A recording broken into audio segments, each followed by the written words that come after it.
untuk orang investasi sudah turun. Dulu kan orang bakar-bakar dana banyak banget. Di Amerika sekarang terjadi inflasi, bunga naik, akhirnya apa? Orang mengurangi investasi. Makanya banyak babak belur semua. Ruang guru aja sekarang, Bapak tahu ya, mencari orang banyak banget tuh. Ya, jadi kids club saya jalan di tempat. Di situ saya salah satu pemegang saham, tapi saya tidak aktif lagi. Saya juga ada di Nyalanesia. Nyalanesia itu ada di Solo. Mana orang Solo? Semarang ada ya? Masih di Jalan. Jadi ini dia usernya udah 300.000 orang Pak Stanley. Dia ngajarin guru dan murid nulis.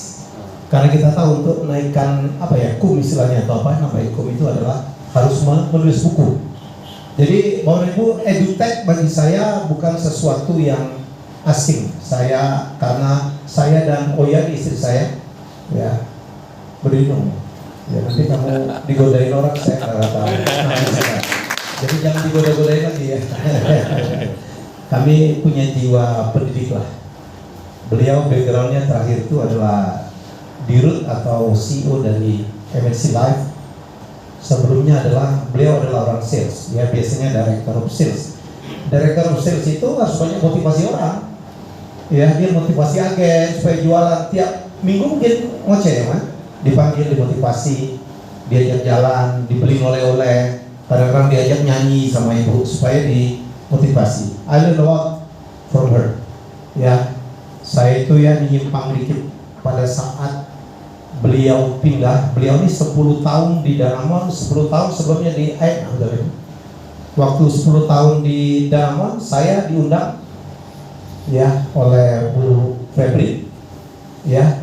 Dan saya menyaksikan sendiri waktu dia dari Danamon pindah ke MNC Life, pegawainya nangis semua, ngasih hadiah, ada sesembuhkan. Saya bilang wow, saya kepengen betul kita jadi orang atasan pimpinan yang kepergiannya ditangisi. Bukan begitu kita pergi ada yang nyembelih kambing, ada yang nyembelih ayam ya, ada yang potong rambut disyukurin gitu. Saya belajar dari ibu dan akhirnya apa? Saya juga, alhamdulillah waktu saya dipecat jadi dirut TVRI, banyak juga yang menangis. Ya, ruangan yang mencat saya disegel segala macam. Saya pikir saya udah satu-satu lah dengan ibu. Jadi yang ingin saya sharing sekarang adalah banyak hal. Mana clicker? Pertama mungkin saya akan ngomong tentang komunikasi, tapi saya akan ngomong macam-macam. Ya, kenapa akhirnya saya respect betul dengan Pak Stanley, walaupun saya ledek-ledekin. Wah nih Pak, banyak banget yang harus kita improve. Warna, logonya, segala macam gitu, kita pernah ngomong nih. Belum lagi dapurnya tuh. Dapurnya, strategi promosinya, strategi jualannya. Saya percaya nih, kalau kita benerin, dan Pak Stanley dan teman-teman semua komit, kita akan jadi nomor 1 nih, bimbingan tes nomor 1. Amin? Ya. Kenapa? Ya. Kenapa demikian? Saya ini adalah juga banyak mengajarkan tentang branding. Ya, Pak Stanley udah ikut ya seminar saya tentang branding. Jadi untuk sukses itu ya Bapak dan Ibu sekalian, kita harus punya brand. Brand itu apa sih? Brand itu adalah diferensiasi. Kita harus punya perbedaan. Kita ngomong kopi misalnya. Kopi ada apa aja ya? Kopi Starbucks, Coffee Bean, apa lagi? Janji Jiwa. Di Bali apa kopi? Kopi kenangan. Kopi tubruk, betul ya? Janji Jiwa, kopi kenangan, aduh banyak gitulah. Macam-macam sekarang. Kopi tuku, ya kopi tugo. Kopinya sendiri itu biji kopi beda-beda tuh. Ada kopi Bali, ada kopi Mandailing, kopi Toraja, ya kan? Kopi Gayo. Kan kopi is kopi. Tapi Bapak Ibu sekalian, fanatik kita. Ada orang bilang kalau nggak ke Starbucks, bukan kopi itu, ya kan?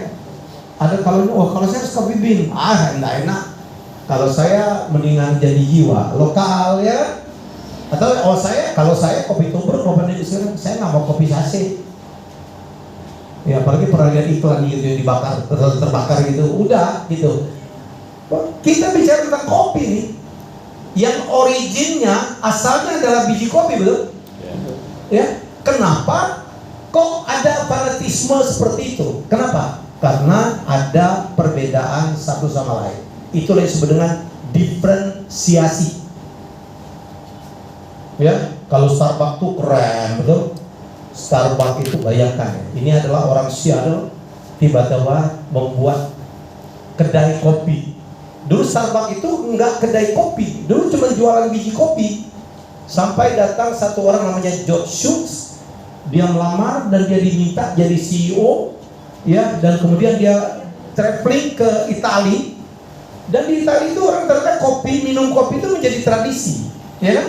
Pagi-pagi, sore-sore mereka ngobrol, ya. Amerika tidak begitu dulu, sehingga akhirnya George Schultz bilang sama yang punya, boleh nggak kita bikin kedai kopi, ya, dan dibuatlah kedai kopi pertama namanya Starbucks yang ada di Seattle. Saya dan ibu betul pernah ke sana, antri orang hanya untuk foto doang, setengah jam kami ngantri, saya keluar, begitu bapak dan ibu, dan akhirnya menjadi sejarah. Starbucks itu sukses luar biasa. Kan kurang ajar itu, Amerika kan nggak punya biji kopi.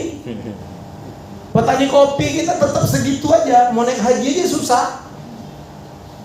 Tetapi George Schultz ya dengan Starbucks. Ada yang tahu nama Starbucks asalnya dari mana? Saya kasih hadiah kalau tahu, tapi jangan googling ya. Starbucks itu adalah nama sebuah kafe kecil dalam film Moby Dick. Ya, dalam film Moby Dick. Ya, jadi di situ. Nggak tahu, nama itu melekat banget. Ya, bagus kan? Kenapa Starbucks hebat? Branding. Karena dibedakan. Sekarang apa? Starbucks itu adalah tempat ketiga antara rumah dan kantor. Ya, dia bikin cozy. Pak Stanley, Anda lihat ya, kursinya Starbucks itu semuanya enak untuk diduduki. Walaupun cuma kursi kayu, didesain, homey. Orang bisa kerja di situ. Mungkin di rumah dia capek, dia kerja. Ketemu istrinya merepet terus misalnya. Ini bukan curhat istri saya, oke banget ya. Di kantor mungkin udah tutup, dia kemana? Ke Starbucks lah. Kenapa mahal? Mahal itu membuat dia laku loh. Starbucks itu kalau murah nggak laku. Karena dia mahal, dia bisa menyaring konsumennya kan. Jadi orang kalau sudah mau minum kopi segelas saja 56.000, itu pasti orang pilihan tuh. Kalau orang yang kelas yang lain, wah 56.000 saya di kampung saya bisa satu kampung minum kopi semua. Beda, nggak perlu bertengkar. Kita udah tahu kelasnya nih orang. Dan kita lihat di Starbucks, tenang, betul, nggak ada yang ketawa, cekakakan, betul, nggak ada yang naikin kaki. Kenapa? Sudah tersaring dia. Itulah yang saya bilang diferensiasi. Ya, kopi kenangan lain lagi, kopi tubruk lain lagi. Ada kopi lagi di Belitung, di Kalimantan, itu yang buat engko-engko itu pakai kaos kutang itu tuh. Ada yang pakai baju gitu. Rasanya enak banget, udah nyampur keringat itu engko ya. Ya, tongju gitu. Lagi-lagi kita ngomong diferensiasi. Bapak Ibu, saya tadi bicara tentang edutech. Ini diferensiasi kita kuat banget loh. Betul? Diferensiasi kita yang membedakan kita dengan edutech yang lain, dengan cakap, dengan ruang guru, dengan intens, ya, dengan bimbingan tes yang lain, so different. Ya, kita punya alat katanya bisa mengukur orang, kamu bisa nembus FKUI atau tidak, ya, so different. Itulah yang kita jual. Itulah yang kita promosikan. Ya. Tapi kenapa nggak banyak yang tahu dengan BTW? Kenapa? Ya. Branding. Teman-teman, sekarang gila sekarang ilmu branding itu. Kan kemarin waktu Pak Stanley dikasih tahu oleh Pak Subiakto lucu ya. Kita itu, hidup kita tergantung kepada review, betul? Tergantung kepada review orang. Komplain, nggak pakai iklan, nggak pakai promosi. 15 menit ludes. Paham ya? Kenapa? Brandingnya tuh gila gitu. Argentina lawan Indonesia, 15 menit ludes. Ada pernah lihat iklannya nggak? Nggak ada, cuma rumor saja, pakai medsos saja. Itu yang kita harus masuk, teman-teman. Itu yang disebut dengan FOMO. FOMO itu apa? Fear of missing out. Takut nggak kebagian, takut nggak keren, takut nggak terlibat. Itu yang dimainkan. Jadi kalau BTW, saya tuh selalu menyebutnya BWT. BTW, saking belum ngetopnya gitu. Gua kata-katain aja. Gitu loh. Barang sebagus ini belum banyak yang tahu, teman-teman. Itu PR kita, Pak. Produk kita iya, Pak. Produk itu memang harus bagus, iya. Tapi apakah produk bagus laku? Belum tentu. Belum tentu. Kemarin saya dengan ibu ke Korea. Anak saya nomor 3, dia ahli desain ya. Dia pernah bikin desain untuk artis K-pop, Basic J-Park gitu. Dia yang desain